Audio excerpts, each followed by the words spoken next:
Poor sanitation. Nawabs restaurant, Anjaiah Nagar, కుళ్ళిపోయిన food, water stagnation, ఇక fridge గురించి అయితే చెప్పొద్దు, చెత్తనే అది. మిస్సింగ్ రికార్డ్స్, కొన్ని పురుగులు. Bake max foods, brown bear, Kukatpally. Unclean egg storage, బొద్దింకలు, తుప్పు పట్టిన ట్రేలు, పావురాల షిట్టు. మ్యానుఫ్యాక్చరింగ్ అండ్ ఎక్స్పైరీ డేట్లు అయితే చాలా వాటికి ఉండవు. బహార్ కేఫ్, మదీనా కూడా ఓపెన్ టాయిలెట్లు, ఆపరేషన్స్ ఎక్కడ జరుగుతున్నాయి అక్కడనే.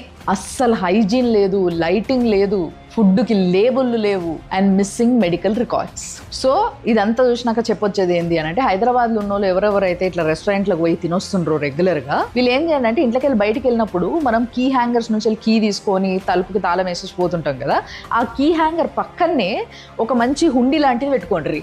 రిటర్న్ రాగానే మీది ఏదైతే రెస్టారెంట్ బిల్లు ఉంటుందో ఆ బిల్లుకి 10 రెట్ల పైసలు అందులో వేసి పెట్టుకోండి. ఎందుకంటే మనం ఎట్లయినా ఇట్లాంటి హోటళ్ళకి పోవడం బంద్ చేయం కాబట్టి అట్లీస్ట్ రేపు మీరు హాస్పిటల్ అడ్మిట్ అయితే ఆ పైసలు పనికి వస్తాయి.